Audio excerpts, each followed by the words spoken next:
Who's got more at stake this weekend, Josh Allen or Tua Tagovailoa? We are here with Stephen A. Smith. Just ripped that last name off. I wasn't expecting on saying it, but then we dropped it. Felt good about it. Stephen A. Smith, Dan Orlovsky. Before we get into the video, I think it's pretty obvious. I think Josh Allen has much more at stake than Tua. Why? Because Josh Allen is Tua's window, the Dolphins' window, I feel like is just beginning. I feel like we're just now seeing the promise of the Dolphins. And we know, like, okay, this is something that's happening now. Like, we're on the ground floor of it. The Bills are the opposite. I feel like the Bills' window is closing. The Bills have been Super Bowl favorites. Josh Allen has been the favorite to win the MVP. Seems like for at least 2 years, maybe even 3 years. And they haven't capitalized. They haven't even got to a Super Bowl. Josh Allen hasn't won an MVP. We've heard Stephon Diggs was fired up this offseason, holding out, doing all this stuff. Sean McDermott is receiving some criticism. It feels like the Bills are one more season of not getting their way from McDermott possibly leaving, Diggs possibly leaving, and people starting to question Josh Allen. So for a game like this, it's almost like a passing of the torch situation. If Josh Allen fails in this spot, I think it'd be okay to say that Miami is passing up the Bills and the Bills' window is closing even faster. Which QB has more at stake on Sunday? Is it Allen or Tua? I can't wait for this game, by the way. Yeah, absolutely. Best game of the Great game. So good. Yeah. Best Great game of the season that we've had so far. Yeah. Yes, for it's sure. Tua, and it's not even close. Tua gets to go on the road against a defense that's very good. This is the #1 offense in football. Last year when Tua was healthy, it was the #1 offense in football. This year when Tua's obviously healthy with Mike McDaniels, #1 offense in football. We rave about the Chiefs offense, right? Under Andy Reid with Patrick Mahomes, they averaged 27.9 a game. And I mean, I'm going to let him finish, but I don't understand this. Like, I don't understand how Tua could possibly have more at stake than Josh Allen. Not to mention, they're the underdogs. Like, Miami are dogs in this game. Miami's getting points. So Tua's the underdog. Tua is way earlier in his career. I mean, if the Dolphins lose this game, to me, I don't think that really does anything. But if Buffalo loses this game, it cements Miami as like the team to beat in the AFC East. with Mike McDaniel and Tua, it's 27-2. So if we're going to rave about Patrick and the Chiefs the way we do their offense, we got to talk about Miami's offense, rightfully so. This is why it's Tua for me. It's the chance to get into a different group. The group that controls, or the group that has Patrick Mahomes in it, and Josh Allen in it, and Joe Burrow in it, and probably Jalen Hurts. Tua's not in that group, certainly for a lot of people. But if Tua loses this game, he could still get in that group. That's what I'm saying. It's like Tua's got so much more time ahead of him. It's not up to a one-game sample. Tua's going to have this exact same opportunity later in the season. He's going to have this exact same opportunity to put himself in that next class during the playoffs. Like, all that stuff's yet to come. We haven't even seen the years where Miami's going to be the odds-on favorite to win the Super Bowl. We haven't even seen when Tua's going to be the odds-on favorite preseason to win the MVP. I think he's currently the favorite to win the MVP right now. He might be tied with Mahomes. But we're not even there yet. Like, this is still way too early to put one game at like high stakes like that. Dan is probably directionally right. He's just picking a way too... Don't look at me like that, Dan. But he's picking way too early for it to be this high stakes for Tua. Right now, he's not into that conversation. This gives him the opportunity to get into that conversation, to go on the road against the defense that's the #1 zone defense in football right now, because they're not going to play a ton of man, and go pick them apart. Remember, this very similar Miami Dolphins team went up to Buffalo last year in the playoffs and lost by 3 without Tua. Yeah. Couldn't play in that game. This is now like we have these moments with these young quarterbacks. We used to do it with Lamar Jackson versus Patrick Mahomes. Then we did it with Josh Allen versus Patrick Mahomes. Mm-hmm. And we did it with Joe Burrow versus Patrick Mahomes. Those guys are in a different group. This now gives Tua the conversation or the opportunity to get into that grouping. You know And what's funny, you're taking Daniel? up Kimberly's time. That's what I I was going to tell know. you. You're taking too He's long. just, Give her the time. yeah. Give her the And he's time. so wrong. That's what's so funny. Because everything you said, Daniel, is the reason why the answer is Josh Allen. Number one, 3 reasons. Where's this game? In Played in Buffalo. Buffalo. Okay. Number 2, you spent a lot of time talking about the Chiefs. Who are we talking about a couple years ago as like the next guy behind Patrick Mahomes? Yep, big true. Josh Allen. Okay. Yes. And number 3, who have we spent a ton of time, especially on this show, and I'll get up, talking about the quarterback who is so good, yet makes so many mistakes that make you Josh scratch Allen. your head. Who is that quarterback? For you guys, it's Josh Allen. Josh Allen's had the most turnovers, I believe, in the NFL since he entered the league. So, Josh Allen, the Bills are interesting. Like I said, the Bills have been the darling, the power-rated darling the last couple of years. They've been, everyone says they have the best offense. Everyone says they're the favorites. Everyone says Josh Allen's MVP. But they do not prove it. Ever. They've yet to prove it. They could have proved it against Kansas City, but they didn't squib kick it, and they allowed Kansas City to march down the field in whatever it was, 19 seconds, and go to the Super Bowl. So, look, I know in these situations you have to pick a side. Like in these situations, you have to have one person on Josh Allen, one person on Tua or whatever. So I'm not going to blame Dan a lot for this because I know all 3 can't be on Josh Allen, but everything Kimberly is saying is correct. It is basically what I said. For you guys, it's Josh Allen. That's the guy we've been talking about because Josh Allen is so talented and too smart to make some of the mistakes that he makes. 100%, it's Josh Allen because the Bills have been on the doorstep of becoming a Super Bowl team for years. Is that not true? That is true. And again, that's why, Daniel, the pressure is on Josh Allen because you have an AFC East opponent coming into your building, the same building where you say this division goes through Orchard Park. You can't lose to the Dolphins. You gotta defend your home turf. You have to show that Aaron Rodgers, he's out of here. The Patriots, we expect them to be better, but they're not going to win this division. No, they're garbage. It's supposed to be the Bills division. And the Dolphins said, hold up now. They just put up a 70 spot on the Broncos, and they're coming in feeling good. And we've talked a lot about this Dolphins offense and what Mike McDaniel. All right, I hate to interrupt Kimberly's monologue here, but she is correct with the idea that the Bills have been saying they are the next elite team in the AFC for a few years. Now, it kind of looks like the Dolphins might be the next elite AFC team in the NFL. They might be the next elite team in the NFL, not even just the AFC. But this is that moment to where if the Bills lose this game at home, it's even more proof that they're getting passed up. It's even more proof that their time as that team was never realized. That's the hard reality with Buffalo. Is that, and this happens with a lot of teams. It happens, you see it a lot with teams that go to the Super Bowl and never get back. You know, the Atlanta Falcons of the past, the Carolina Panthers of the past, where it's like, okay, our time is now.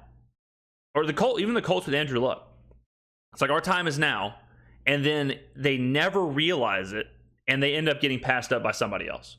Happens all the time. All the time. And the Bills are in danger of that happening. That's why there's so much at stake for Josh Allen. He's got to prove, he's got to put a stop to that and say, nope, our time isn't over. It's not the Dolphins' time just yet. We're still here. We win these big games, especially at home. We are still the threat to usurp, word of the day, usurp Kansas City and Cincinnati as the elite Super Bowl contenders of the AFC. Has done. So if you're the Bills, you can't let them beat you on your home turf. Dan Orlovsky, let me help you out here. First of all, Kimberly's right. Let's get that out the way. I'm quite sure that touches her heart. So we want to do that. Okay, so she's right. But let me get to a point, Dan, where I think that I'm going to convince you to agree with me, believe it or not. Stay with me on this. The exact reasons that you use to put Tua in that category is exactly why I can put Josh Allen under that line of fire. He's already. Because you see what has happened is this. He's already there. 8-2 during the regular season, 9-2 including playoffs against the Miami Dolphins. All right, we get all of that. 27 touchdowns, about 5 interceptions. All right, you've had some success against them. But what has happened over the last few years, I would ask you to take into consideration. 2 years ago, 3 years ago, we were talking about Patrick Mahomes and Josh Allen. Then we talked Joe about Burrow. Patrick Mahomes and Joe Burrow. Yep. Now we're talking about Patrick Mahomes, Joe Burrow, Tua Tagovailoa. I don't think Tua's there yet. I want to pump the brakes on that. I love Tua. Everyone knows I love the Dolphins. Love them. If I could pick any team, I've said this before, controversially at Brave, taking the Saints away, taking the bias away. If I could pick any team to win the Super Bowl, like rooting for them, it'd be the Dolphins. I love this team, love Tua, love the whole thing. But I don't think Tua is there yet. After this season, he could be there. This kind of reminds me of the season Lamar Jackson had when he won the unanimous MVP, where if Tua wins the MVP, if Tua and the Dolphins have a playoff run, they don't even have to make the Super Bowl. But if he wins the MVP, they go on a big run, their offense keeps doing what they're doing, obviously not 70 points every game. I think going into next year, he will be in that conversation. He's not there yet. Anyone throwing Tua in the same conversation as Joe Burrow or Patrick Mahomes or even Josh Allen, to an extent, is a little early. It's a little early. We're knocking on that door, but I would say Tua's got to have like a full season of success before I'm ready, at least, to have him in that conversation. Josh Allen keeps slipping. I'm not talking about his skill set. I'm not talking about his greatness. I'm talking about when the dust settles and the season ends, where are you? Yeah. See, Tua's going this way. And you have to remember, we look at Tua, what do we bring up? Concussions. Can he stay healthy? When he's been on the field healthy, we see what Tyreek Hill and Jalen Waddle have meant to Tua and how prolific that offense has been. You yourself, Dan, have gone about the business of educating the football world about the greatness, because the word greatness, the first words I heard come out of somebody's mouth about Mike McDaniels when it came to greatness came from you. You talked about his he's the man. greatness as an offensive mind, as an offensive play caller. So he has that available to him, not necessarily Josh Allen. We saw Josh Allen with Brian Dable. Then we saw him with Dorsey. We had question marks. We look at McDermott. We said, what's up? We're not saying anything like that about Mike McDaniels with. Not yet. Not yet. But that's what I'm saying. You can't jump that early to the conclusions because you're a playoff exit away. You're a bad second half to the season away from all of a sudden you're not a genius anymore. You're not a creative mastermind. Tua is not the MVP. That's what happens with Josh Allen. That's what happens with teams all the time. Josh Allen, he is turnovers away. He is playoff failures away from just being an above average quarterback. It takes, and that's why I brought up the Lamar Jackson thing. Lamar's MVP season, that solidifies it. I was like, okay, he did this for an extended period of time. He is an elite quarterback, no doubt about it. But if you don't have that extended period of success, that consecutive, that consistent success, then to me, you can't be at that level. And Joe Burrow, honestly, is kind of facing this too. Because Joe Burrow had, the Bengals had their dream season where they go to the Super Bowl. Burrow's incredible. Last year, though, and Burrow was really good, but a lot of people point to the Ravens game where Huntley is the quarterback and they returned the fumble, 99 yards or whatever. They should have lost that game. And a lot of people point to that as like, man, if they lose that game, what does Joe Burrow's legacy look like? If he loses that game, you're kind of getting in that same world of Josh Allen, where people are wondering, was this lightning in a bottle? Was that season lightning in a bottle? Or is it a continued thing of success like Patrick Mahomes? And Joe Burrow dodged that, luckily. So Joe Burrow isn't facing that, but Josh Allen is. Josh Allen is facing when you do not meet expectations, eventually it swings the other way. And people get tired of saying, I'm picking the Bills to win the Super Bowl. Or they get tired of saying, I'm picking Josh Allen to win MVP. Because after a few years of not reaching it, they just kind of write you off. And that's the situation. That's why the pressure's on Josh Allen. It's because he has to right that ship. All the media wants to talk about right now is Miami and Tua and Tyreek Hill and the offense. They're done with Buffalo. the bigger sports media. They're done with Buffalo being the darling. They got new darlings. There's a new princess at the party. There's a new class favorite. There's a new homecoming queen. Josh Allen has a chance to say, we still here. I'm still the man. Buffalo, the AFC still goes through Buffalo. He's got that chance. So it's definitely on Josh Allen. With Tua. All we're concerned about with Tua is, can you stay healthy? Can you avoid getting concussed and knocked out? So Skylar Thompson, at least last year, ain't coming in and trying to win a playoff game, losing 34-31. Now you got Mike White, who's with the New York Jets, okay? We're looking at things differently now. With Josh Allen, I'm not talking about his skill set. I'm not talking about his greatness. I'm talking about the pantheon of great quarterbacks in terms of what you accomplish. We saw Cincinnati 2 years ago go to a Super Bowl. We saw them go to an AFC Championship game last year. We see Mahomes every year. And now here comes Tua. And we're fantasizing about the Dolphins and what they're going to be able to do. If Tua outshines Josh Allen, we're going to be talking about not one, not two. Whoa, what the hell just, what the hell, what, was I just in some kind of time warp? What just happened? They just cut the video off mid-sentence? What in the world just happened? I guess, oh my God. I guess we're done talking about that. Man, ESPN, what's going on with the editing here? Jesus. I just got thrown into a rift.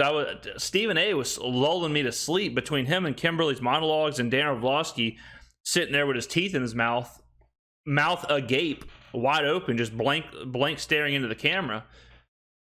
Thank God for these YouTube channels that pop up to give people an alternative solution to watching this kind of content. But let me know in the comments below, ladies and gentlemen, who's the pressure on, Josh Allen or Tua? It's Josh Allen. Okay, we don't have to, look, let's not lie to each other. Okay. But what I really want to know is, do you think Miami is overtaking, or word of the day, you know what it is? Are they usurping Buffalo? Has it already happened? Who do you think is better, Miami or Buffalo? Interesting question. I think most people. Do I want to make my prediction, or will my prediction sway the votes? My prediction is most people right now think Miami's better than Buffalo. But that's why we play the games on the field. If Buffalo beats Miami, beats them convincingly, Monday, all of a sudden people could think Buffalo's better. So, interesting. Let me know in the comments below who's better, Buffalo or Miami. Who do you think wins the game? Thank you for watching. I will see you in the next video.